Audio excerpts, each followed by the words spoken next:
Selamat malam, kembali lagi di segmen Teduh with SS bersama saya Felicia. Pada kesempatan malam hari ini, mari kita bersama-sama belajar kebenaran firman Tuhan yang saya ambil dari Mazmur 34 ayat 9. Saya akan membacakan kebenaran firman Tuhan untuk kita semua. Demikian kebenaran firman Tuhan. Kecaplah dan lihatlah betapa baiknya Tuhan itu. Berbahagialah orang yang berlindung padanya. Amin.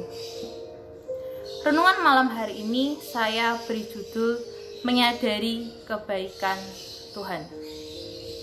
Bapak, Ibu, Saudara-saudari yang dikasihi dalam Tuhan Yesus Kristus, dalam dunia fotografi, apabila kita mau memfoto objek yang sangat kecil, diperlukan teknik-teknik khusus. Salah satunya dengan menggunakan lensa makro. Jadi lensa makro adalah lensa yang didesain khusus yang digunakan dari jarak yang sangat dekat sehingga objek akan tampak lebih jauh, lebih besar dari aslinya. Berikut ini saya berikan contoh. Ini adalah gambar semut yang difoto menggunakan lensa makro. Apabila kita melihat dengan mata telanjang, maka semut itu akan terlihat sangat kecil. Tetapi apabila kita mencoba untuk memfoto menggunakan lensa makro, maka semua akan terlihat lebih besar dan lebih jelas. Contohnya kita bisa melihat ternyata melihat antena semut, kita bisa melihat kaki semut, kita bisa melihat bagian mata, bagian kepala, dan lain-lainnya. Melalui lensa makro kamera, hal-hal yang selama ini tidak tertangkap oleh mata kita bisa terlihat secara jelas dan detail. Seandainya apabila kita menggunakan lensa makro dalam kehidupan rohani kita, maka kita tidak akan pernah berhenti bersyukur kepada Tuhan atas kebaikannya dalam kehidupan kita. Sayangnya, seringkali kita tidak menggunakan lensa makro itu dalam kehidupan kita. Akibatnya, hal-hal yang indah, kebaikan-kebaikan Tuhan seringkali terlewat begitu saja dalam kehidupan kita. Padahal hidup kita yang seharusnya penuh berkat justru penuh dengan keluhan. Bapak, Ibu, Saudara-saudari yang dikasihi oleh Tuhan Yesus Kristus, apabila kita melihat dalam kitab Keluaran, kita bisa melihat mengenai perjalanan bangsa Israel keluar dari tanah Mesir menuju ke tanah Kanaan.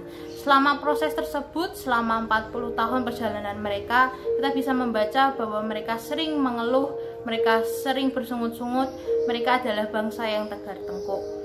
Namun, Tuhan Yesus tidak pernah meninggalkan mereka. Mereka seringkali tidak menyadari kebaikan Tuhan, mujizat Tuhan dalam kehidupan mereka.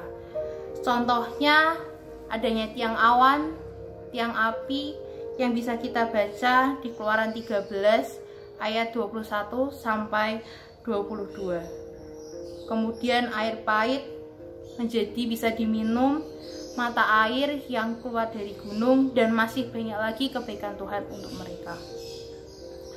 Begitu juga dengan kehidupan kita. Kalau kita tidak pernah berusaha untuk mengenali dan melihat kebaikan kecil yang setiap hari Tuhan sertakan dalam kehidupan kita, maka kita akan selalu mengeluh. Bapak, Ibu, sudah dikasihi oleh Tuhan, sampai saat ini kita masih diberi kesehatan, sampai saat ini kita masih bisa hidup, itu merupakan kasih dan karunia Tuhan dalam kehidupan kita.